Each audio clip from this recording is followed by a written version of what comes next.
मुख्य नदी घाट से दूर, जहां गांव वाले सूर्यास्त के बाद जाना टालते थे, वही पुराना महाश्मशान फैला हुआ था। वहां जमीन पर राख की परतें थीं, कई सालों की चिताओं की बची हुई स्मृतियां।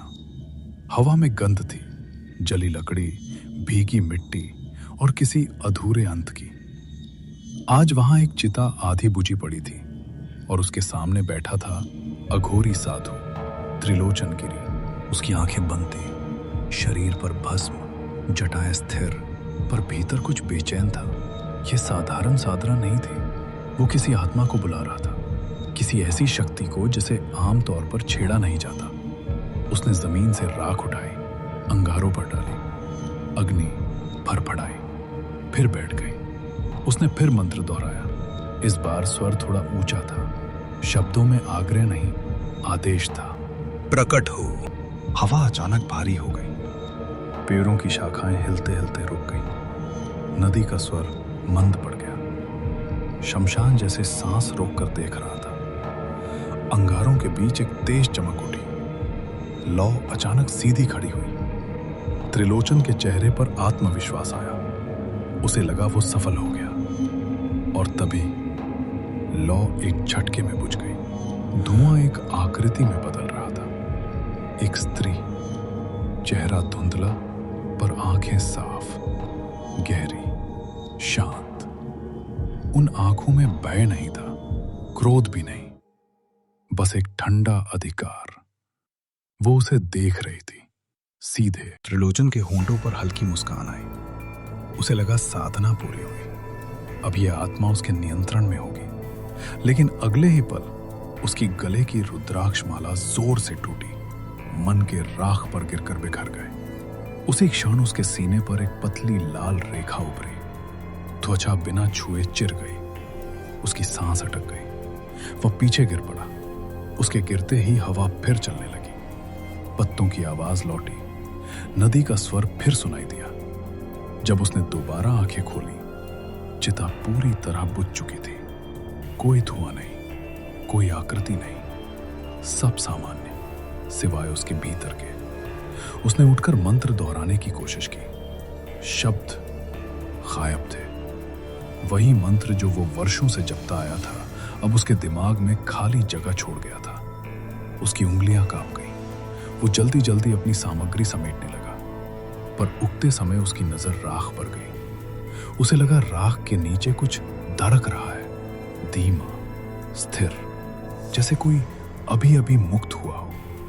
वो बिना पीछे देखे शमशान से बाहर निकल गया, लेकिन जाते जाते उसे लगा जैसे किसी ने बहुत पास से उसका नाम फुसफुसाया हो, त्रिलोचन। वो रुका नहीं, उसे लगा ये भ्रम है। उसे अभी नहीं पता था कि ये सिर्फ शुरुआत थी। जब वो अपनी झोपड़ी पहुंचा तो आसमान में बादल घिर चुके थे, चांद पूरी तरह छिप गया था।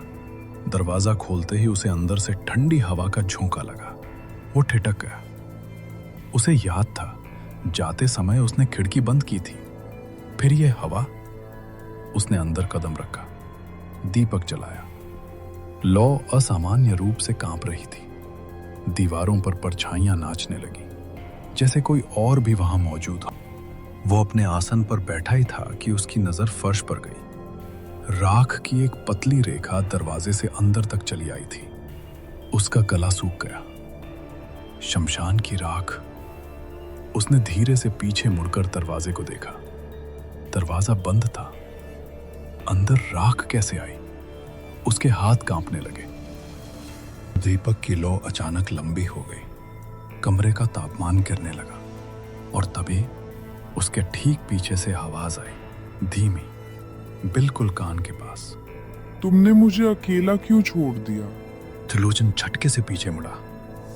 कोई नहीं था, दीवार खाली थी, लेकिन राख की रेखा अब उसके आसन तक पहुंच चुकी थी, और वहां एक छोटा सा गीला पद चिन्ह बना हुआ था, जैसे कोई अभी अभी खड़ा होकर गया हो। जैसे ही वो लेटने लगा, छत से राख की एक महीन परत धीरे धीरे गिरने लगी। एक कण उसके हाथ पर गिरा, फिर दूसरा, फिर तीसरा। वो धीरे से ऊपर देखने लगा। छत पर काली परछाई फैली हुई थी और उसी परछाई के भीतर दो धुंधली आंखें चमकी। त्रिलोचन की सांस रुक गई। दीपक बुझ गया। कमरा अंधेरे में डूब गया और उसी अंधेरे में एक धीमी हंसी गूंजी। दीपक की लौ अचानक तेज हुई। दरवाजे के पास कुछ खड़ा था। एक बच्ची, 7-8 साल की, नंगे पैर, भीगे बाल कंधों से चिपके हुए। उसका कपड़ा धुएं से सना हुआ था। वो सिर झुकाए खड़ी थी। त्रिलोचन की आवाज सूख गई। कौन हो तुम?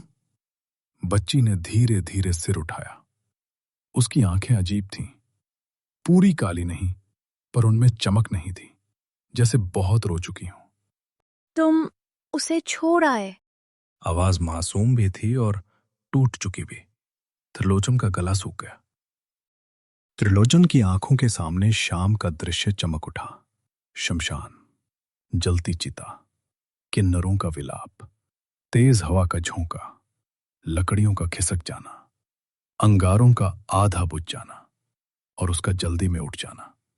उसे लगा था अग्नि शांत हो चुकी है, लेकिन क्या सच में? उसे याद आया, एक बुजुर्ग किन्नर ने उसका हाथ पकड़ा था। बाबा, पूरी अग्नि होने दो, नहीं तो आत्मा भटकेगी। उस समय उसे लगा था वे डर के कारण ऐसा कह रहे हैं।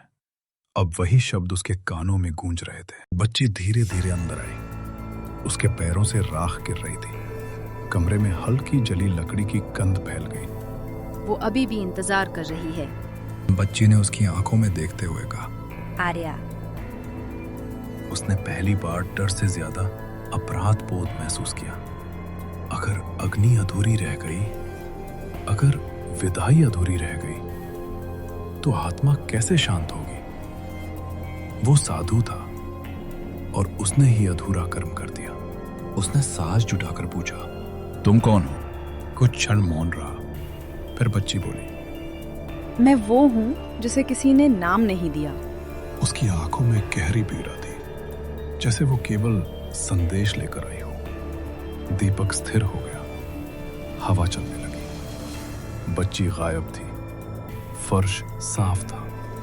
राख की लकीर भी नहीं, जैसे कुछ हुआ ही ना हो। लेकिन त्रिलोचन के हाथ पर राख का छोटा धब्बा था और उसमें हल्की गर्मी बाकी थी। दूर से ढोल की धीमी आवाज आई, शोक की लय। रात की हवा उसी दिशा से आ रही थी, शमशान की दिशा से। त्रिलोचन समझ गया, ये डर नहीं, ये बुलावा है। अधूरी अग्नि उसे वापस बुला रही है। उसने आंखें बंद की। इस बार भय से नहीं, स्वीकार से। उसे वापस जाना होगा, जहां अग्नि अधूरी रह गई, जहां आत्मा प्रतीक्षा कर रही है, जहां उसका अधूरा कर्म उसका इंतजार कर रहा है। रात आधी से ज्यादा बीत चुकी थी। आसमान में बादल भारी थे और हवा में नमी घुली हुई थी। गांव की गलियां सुनसान पड़ी थी। कहीं कहीं कुत्तों के भौंकने की आवाज इस सन्नाटे को और गहरा कर रही थी। त्रिलोचन ने अपनी चादर कंधे पर डाली और झोपड़ी का दरवाजा धीरे से बंद किया। उसके कदम शमशान की ओर बढ़ रहे थे। लेकिन इस बार वो साधु नहीं, एक अपराध बोध से भरा मनुष्य था। पगडंडी पर चलते हुए उसे महसूस हुआ कि रात असामान्य रूप से भारी है। पेड़ों की शाखाएं स्थिर थीं, हवा चल रही थी, पर पत्ते नहीं हिल रहे थे। दूर कहीं उल्लू की आवाज आई। उसने मन ही मन मंत्र जपना शुरू किया, लेकिन इस बार मंत्र डर भगाने के लिए नहीं, साहस जुटाने के लिए थे। शमशान से थोड़ी दूरी पर उसे ढोल की धीमी आवाज सुनाई दी, जैसे शोक की कोई पुरानी लय बज रही हो। जब वो पास पहुंचा तो उसने देखा कुछ आकृतियां चिता स्थल के पास बैठी थी। किन्नर समुदाय के लोग, सफेद और फीके कपड़ों में। कुछ दीप जल रहे थे। हवा में धूप और राख की मिलीजुली गंध थी। त्रिलोचन को देखते ही एक वृद्ध किन्नर उठ खड़ा हुआ। उसकी आंखों में थकान थी, पर रोष नहीं। तुम लौट आए बाबा। उसकी आवाज धीमी थी। त्रिलोचन ने सिर झुका दिया। अग्नि अधूरी रह गई थी। वृद्ध किन्नर ने आंखें बंद कर ली। जैसे वो पहले से जानता हो। हमने कहा था अग्नि शांत होने से पहले मत जाना। त्रिलोचन के पास कोई उत्तर नहीं था। धीरे धीरे बाकी लोग भी पास आ गए। एक मध्यम आयु की किन्नर ने धीमी आवाज में कहा, आर्या हमारे बीच जन्म से नहीं थी, उसे उसके घर वालों ने छोड़ दिया था जब वो 10 साल की थी। त्रिलोचन ने पहली बार ध्यान से सुना। हमने उसे पाला, पढ़ाया, गाना सिखाया, जीना सिखाया। वो दूसरों की तरह नहीं थी, वो सपना देखती थी। किस तरह का सपना? सम्मान से जीने का। हवा भारी हो गई। वृद्ध किन्नर ने आगे कहा, 3 दिन पहले वो शहर से लौट रही थी। कुछ लोगों ने उसका मजाक उड़ाया, फिर पत्थर फेंके, फिर धक्का दिया। जब तक हम पहुंचे वो सांस ले रही थी, लेकिन तभी हवा अचानक ठंडी हो गई। दीपकों की लौ एक साथ कांप उठी। ढोल की धीमी आवाज अपने आप बंद हो गई। किन्नर एक दूसरे को देखने लगे। वृद्ध ने धीमे स्वर में कहा, वो यहाँ हैं। वे सब धीरे धीरे उस स्थान की ओर बढ़े जहां आर्या की चिता जली थी। राख अब भी फैली हुई थी, लेकिन बीच में एक जगह गहरी लाल चमक रही थी, जैसे अंगारे अभी भी जीवित हों। त्रिलोचन की सांस रुक गई।